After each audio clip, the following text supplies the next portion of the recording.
દિલ્હીમાં ભાજપ કોને સીએમ બનાવશે, હવે એ રાહે દિલ્હીની જનતા બેઠી છે। મહિલા સીએમ ચહેરો જાહેર કરીને ભાજપ દિલ્હીની જનતાનું દિલ ફરી એકવાર જીતી શકે છે। ભાજપની 4 મહિલા ધારાસભ્ય શિખા રાય, રેખા ગુપ્તા, પૂનમ શર્મા, નીલમ પહેલવાન ઉપરાંત બાસુરી સ્વરાજ અને સ્મૃતિ ઈરાનીનું પણ નામ હાલ તો ચર્ચાઈ રહ્યું છે। એ જાહેરાત તો ભાજપ કરી દેશે, પરંતુ સવાલ એ પણ થાય કે દિલ્હીની જનતાનું દિલ ભાજપ માત્ર કેજરીવાલ પર જનતાને રોષ હતો એટલે જ જીતી શકી તેવું તો નથી। ક્રોનોલોજી સમજો, 2015માં માત્ર 3 બેઠકો, 2020માં 8 અને 2025માં 48 બેઠકો જીતી ગઈ। એવું તો શું કર્યું ભાજપે? પોતાની ભૂલો સુધારી, ઉશ્કેરણીજનક ભાષણો ન આપ્યા, હિન્દુ વોટર્સ પર જ ફોકસ કરવું, એવું ના કરવું, એવું કર્યું નહીં એમણે। મુસ્લિમ વોટર્સના વોટ વિભાજિત થઈ ગયા આના કારણે, કારણ કે હિન્દુ મુસ્લિમની વાત ન કરીને સ્થાનિક મુદ્દાઓ ઉઠાવ્યા।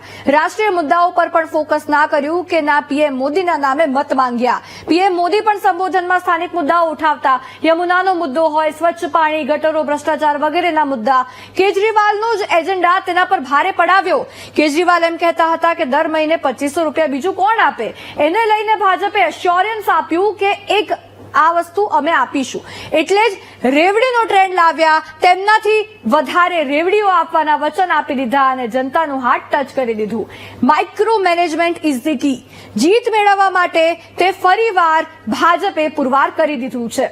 તમારી ભૂલોને કેવી રીતે સુધારીને બાજી પલટી નાખવી તે આ દિલ્હી વિધાનસભાની ચૂંટણીમાં ભાજપના પ્રચારની રણનીતિથી આપણે શીખી શકીએ છીએ।